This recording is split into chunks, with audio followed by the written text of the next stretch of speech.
Why is this such an important topic? First of all, it's something that every single human being, regardless of their background, regardless of their religion, regardless of what part of the world they live in, every single human being wants one thing, and that is happiness, ultimately happiness. It's something we all seek. Now the problem is, everyone has a different definition of how you get it. And in the society that we live in right now, in the modern time we live in now, we are told that in order to find happiness, you need to get stuff. You need to have power or money or status. In fact, they did a study in which they asked millennials, what is your number one goal? What's your number one goal? And the majority of them said their number one goal was to make money. And then just after that, I think it was 80% or something. And then just after that, the answer was to be famous. Now there's a reason why this is the number one goal. The reason is that the belief internally is that this is where happiness is. That's where I will find happiness. Now I want to talk about that for a moment. What is happiness? Because for me to get somewhere, I have to know where I'm going. Right? If I'm going in the car and I'm going to drive, and I have to put something into my GPS, but I'm not really sure what the address is, I'm not going to end up there, right? So I have to be clear about where it is I want to end up if I'm going to get there. What is true happiness? And the answer is this. There are different types of happiness, okay? I'm going to put it in two categories. There is what I'm going to call physical happiness, and then there is inner happiness. Physical happiness is the happiness that even an animal can have. Physical pleasure is when you, for example, eat a really great chocolate piece of chocolate cake. That gives you pleasure. Okay? Physical happiness is something that is at the level that we can even share with animals. But the human being, yes, there is physical pleasure. That exists. And Allah subhanahu wa ta'ala has made some of it halal and some of it haram. So as long as it is within the halal, there's nothing wrong with that. But the human being has been given the capacity to reach a higher level happiness. A higher level than just the physical. A higher level than just what an animal can feel or what an animal can experience. Because an animal eats, sleeps, and reproduces, and that's its happiness. But a human being has a higher way to live, and that is the happiness of the heart and the soul.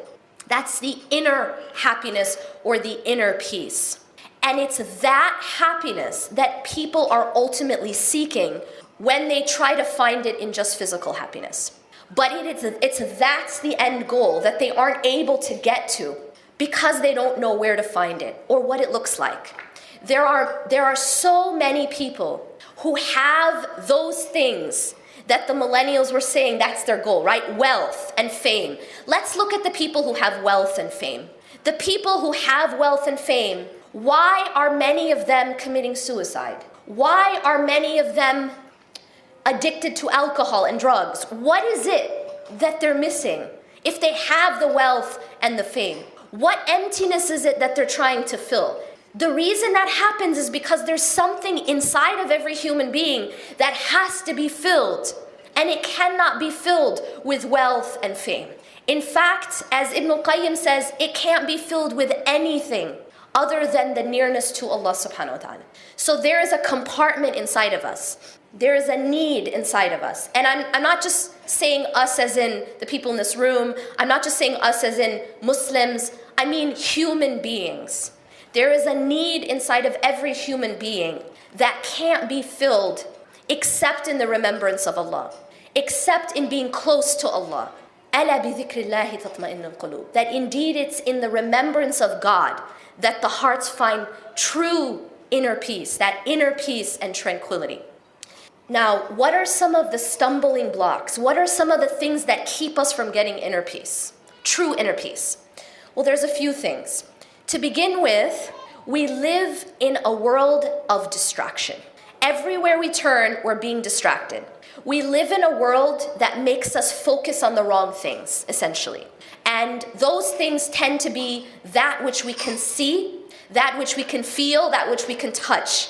So we live in a world that basically makes you focused on the physical world and forget about the unseen world. But unless we can be a people who believe in the unseen and a people who actually see the unseen as more real than the seen, then we can't find true happiness. And what do I mean by that?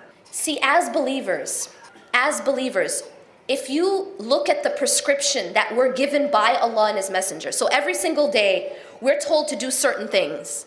If you follow that prescription, what does it do for you? If you follow the prescription of salah 5 times a day, if you follow the prescription of the adhkar, saying the remembrance in the morning and the evening and before you sleep, if you follow the prescription of Quran, if you stay away from what Allah has forbidden us from going to and only do that which Allah has commanded, what does that do internally? Well, what it does, first of all, is it makes us focus on the unseen until the unseen becomes real to us. Because you see, when you're praying, can you see even the Kaaba that you're facing? No, not unless you're there. When you're praying, can you see Allah subhanahu wa ta'ala? No. Can you see the angels that are around you? No. Right now, we're sitting in a gathering of dhikr, meaning we're remembering Allah. And we're told that anytime you sit in a gathering where you're remembering Allah, the angels come down and sit with you. And they fill the area between the heavens and the earth. Can anyone see them? I'd be concerned about you if you thought you could. So, no, you can't, right?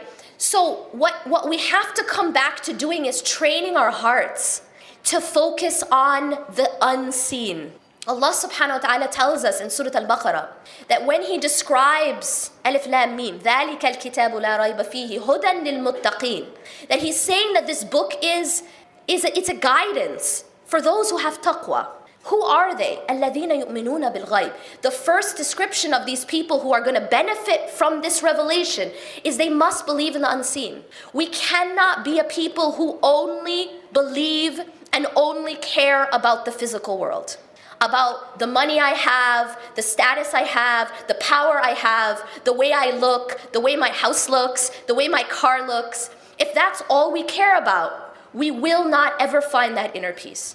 So when you follow this prescription, it brings us back to that remembrance of what really matters. And those are things that we cannot see. Can anyone see Jannah and Jahannam? No. These are all unseen things. But can you see them all? Come on, guys. It's not a trick question. You can see them all, right? But you can't see Jannah and you can't see Jahannam. And so what happens is we become distracted by what we can see and we forget about what we can't see. The other reason why we sometimes stumble in this pursuit of inner peace is that we face storms in life, right? Weather happens, and we can't always control that weather. And some people become very shaken by the storms in their lives.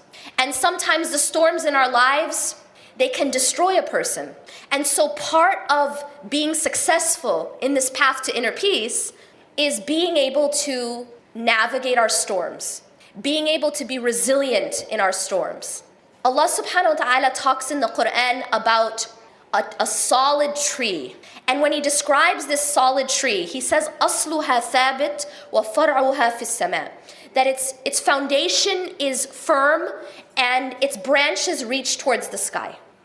This is what a believer must be in order to survive this life. We have to be firmly rooted because weather happens, right? You can't make it stop snowing. If any of you decided right now, you know what, I'm tired of the snow, I don't want it to snow anymore, so stop. Can you do that? No, you have no control over the weather. Not even Trump can control the weather, right? And you can have all the power in the world and all the money in the world and you can tell people what to do, but you can't make it rain, right? You can't make it stop raining. You can't control these things. These are things that are only in the hands of Allah subhanahu wa ta'ala. So then what should we do, right? So my question to you, does your life stop every time it snows? I grew up in Wisconsin, I understand how it is. Does your life stop every time it snows? No, you're here today. We had a conference, RAS. It was snowing the whole weekend. Life doesn't stop. Tell me how. How come we can survive the snow? Anyone? Because we dress warm. Because we have shelter. Because we have coats. You understand? And so what this is this is the ability to be resilient. The ability to put stuff on, to be able to handle the weather when it hits, right? Our life doesn't stop as soon as things are not perfect. As soon as the sun is out, some people it's like, if the sun is out, they're okay. But then if the sun goes away, is their life gonna stop? We can't be that way or we won't survive this life. So part of seeking, or rather reaching that inner peace, is being able to create a shelter on the inside. Because you know what? We can't control always the outside, can we? We can't control what happens outside. But what we can do is we can create an inner shelter. What am I talking about? What I'm talking about is that prescription that was given to us by Allah and His Messenger is actually building an inner shelter. The problem is that we don't follow that prescription. And that's the reason why we become destroyed by our storms. It's like a tree. Think about a tree that doesn't have solid roots. A tree that isn't deeply rooted. What happens when the wind comes? Especially if it's a strong wind, what happens to the tree? It'll knock it down, it'll snap. And that's because it sometimes actually can be uprooted if the wind is strong enough. But you know that the taller a tree gets, the deeper it has to have its roots.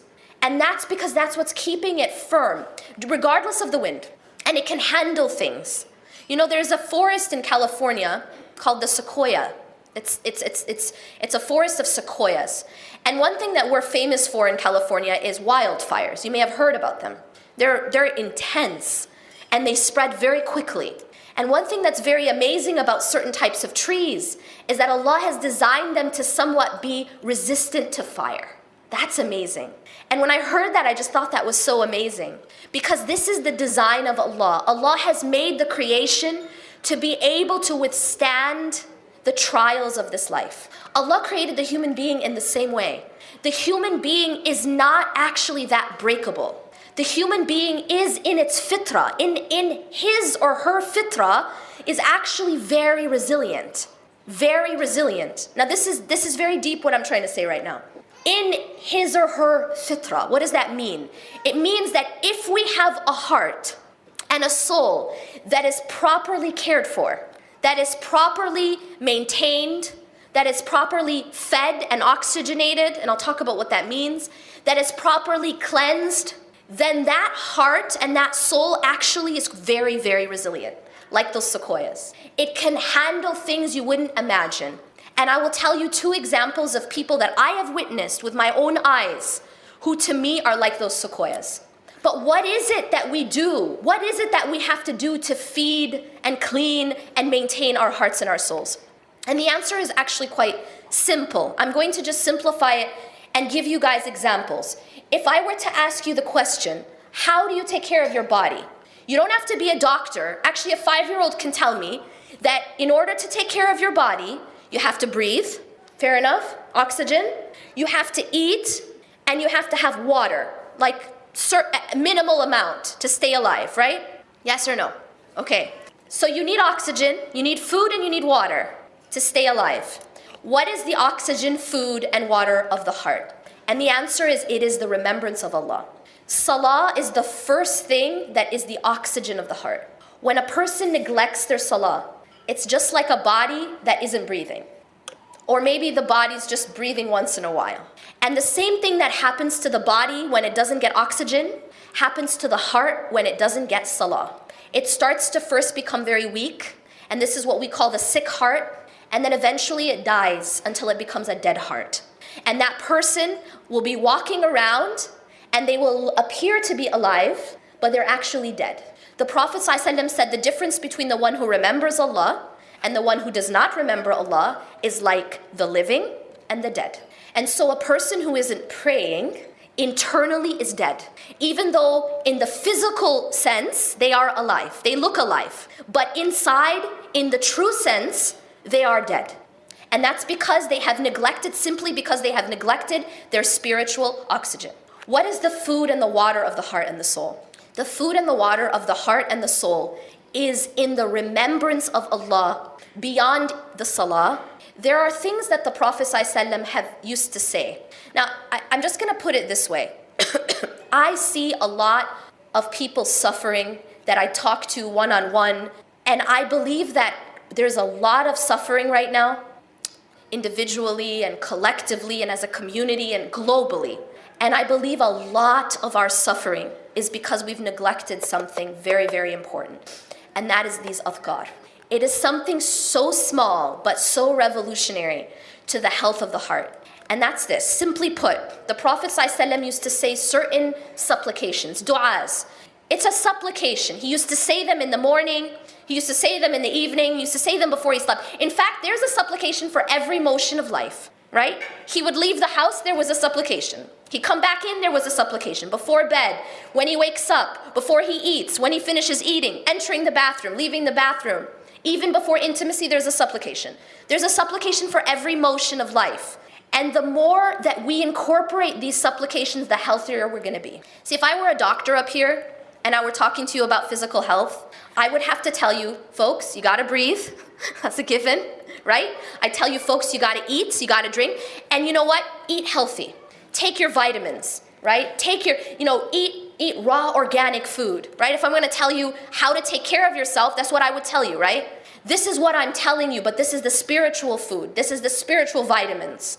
And a person who takes that is not like a person who doesn't. They are not the same in terms of their spiritual health and their inner health, their inner peace. So the more that you can incorporate of these supplications, and I'm just going to give you guys a very practical way to do that. There's this app that you can download on your phone. You don't have to do it right now. It's called My Dua with 2 A's at the end. MYDUAA. It's just Fortress of a Muslim on an app. And what it is it's just a collection of the supplications from the Quran and from the Sunnah that the Prophet ﷺ used to say. And I'm telling you, that is gold. It's like the best 99 cents you'll ever spend in your life. It's gold. You download that on your app and you use it, especially in the morning and the evening and before you sleep. And what I've just given you, someday, inshallah, you'll make dua for me because it changes your life. It absolutely changes your life. Now, I'm just going to add a point because one of the tricks of shaitan is he tells you all or none, okay? So when you open up the app and you go to morning supplications and you see that there's like 25 of them and it's going to take you an hour, you're going to do it once and never do it again. I'm just being honest, yeah? So what you can do on this app is you can actually have this thing called a star. You star it, and then what that does is you can have your own collection. If you want to do, just a small amount, but you're consistent, it will have a very profound effect. So you just start, and then you do just your list. Now, what else? The Quran. This is part of the nourishment of the heart and the soul. Now, like I said, if I were a doctor, and I only talked to you about breathing, eating, taking your vitamins, drinking, but I didn't talk about hygiene, I wouldn't be a very good doctor, yeah? If you guys said to me, you know what, I'll breathe, I'll take my vitamins, I'll eat, I'll drink, but I don't need to take a shower, I did that last year.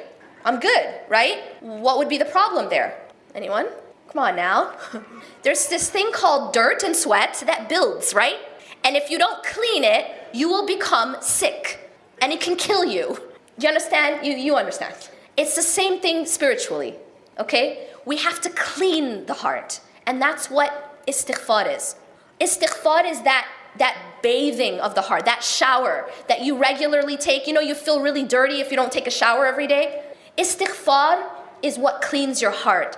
And when you're not doing it regularly, this is repentance. And when you're not doing it regularly, it's like a person who isn't taking a shower. Your heart just becomes dirty because we are naturally sinning. We're human. And just like you get dirt on your body, you get dirt on your heart. So you have to clean it. Okay, I just gave you guys 3 things. I said the oxygen of the heart, salah. I said the adhkar. I said Quran. And then that was the nourishment. And then the cleaning, which is istighfar. Now, I want to, before I close, share with you guys 2 personal stories of people that I know. And the reason I want to share these stories is because a lot of what we say up here on a podium oftentimes sounds cliche. Like, okay, I'll make a good quote, put it on a meme, it's good, right?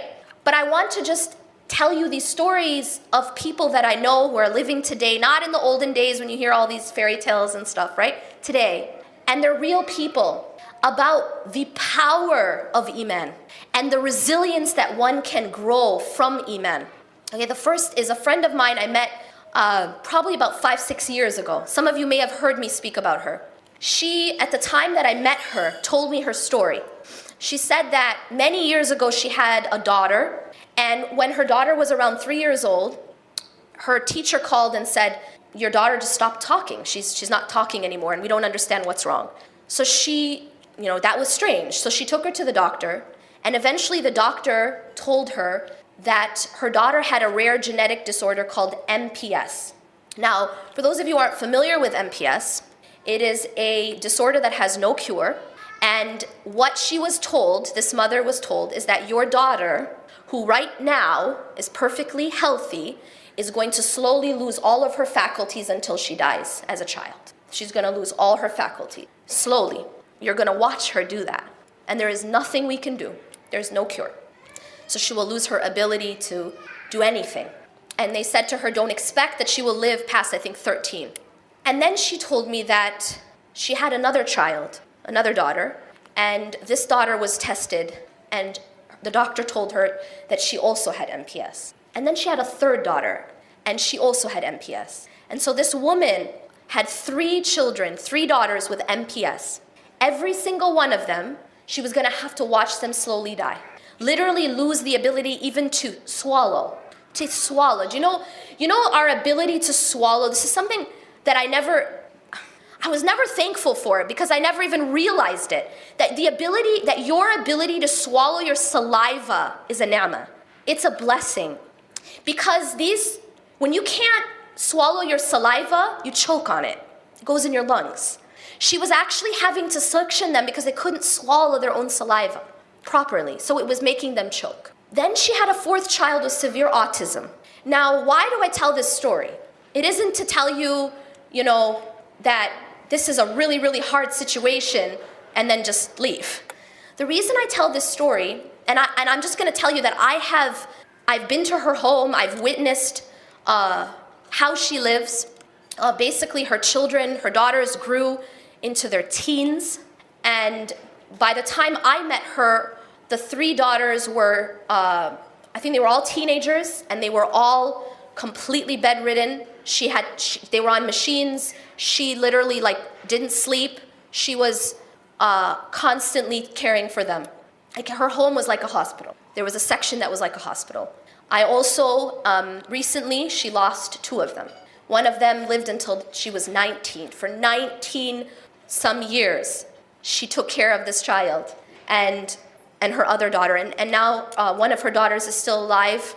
May Allah make it easy for them. And the reason I tell this story is because of who this woman is. If I brought her here today, you would say she was she's always smiling, subhanAllah. But the thing that really hit me is that one day she said to me, I'm drowning in gratitude. That's a direct quote. Now what amazed me is that she has a trial in her life that I couldn't even wrap my mind around. And yet she has this trial, and she's saying she's drowning in gratitude. And to me, that's a sign of God. That the power of Iman, to allow a person to not just withstand a little bit of rain, a little bit of snow, but a tsunami, and to not be broken by it, to not be destroyed by it, to the extent that you can actually show gratitude. And one of the things that she always says to me is that she always looks at those who have less than her. She says the thing about her is that she's always worried about the people who are suffering somewhere else worse than her. She doesn't look at her situation and say, why me? But she actually shows gratitude because she looks at those who have less than her. When she first got the diagnosis, there was something really powerful that shook me. And that is that her husband says to her, when he was looking at his 3 daughters after hearing this diagnosis, and you can imagine what that feels like as a father or as a mother. He looked at his 3 daughters and he says, I feel like I'm looking at 3 graves. And she said, no, there are 3 doors to Jannah. But I want to tell you this because these aren't cliches, I promise you. These are real life. These are people living their real life. And she recognized that this was her door to Jannah. But that's what happens to a heart when it is healthy. It is a completely different heart. And And it doesn't mean you have to be a prophet or you have to be perfect. No, a regular person who takes care of their heart just as it is prescribed can become like that by the help of Allah subhanahu wa ta'ala. And I'm going to end with this story. So about 10 years ago, or more than 10 years ago, I used to teach at a school in Wisconsin, an Islamic school.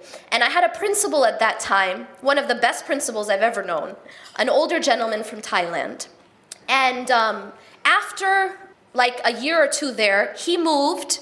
And fast forward a decade later, so this was just recently, a few months ago, I was speaking in a community, and lo and behold, he was living in that community and he was the principal of that school. So I basically reunited with my old principal after a decade. And he's older now, so he actually just retired this year. But what I found out when I reunited with Dr. Jitmood is that over that decade of time, a few things had happened. One, his wife had gotten ill with cancer and passed away. May Allah have mercy on her. The other thing that I found out is that his son, he was, I think, about 21. He was delivering pizzas, and while he was delivering pizzas, a man slaughtered him, just cut his neck, just like that. And Dr. Jitmood is telling me that he gets a call at 3 o'clock in the morning saying, your son is no longer. I mean, he's past tense. He's passed away. He's been killed. And now, for me, I wanted to ask him, how did you cope with that? I mean, that's next level. And he told me that, he was trying to process it, and he said he was just kind of pacing and saying, Inna lillahi wa inna ilayhi raji'un, and trying to process the shock.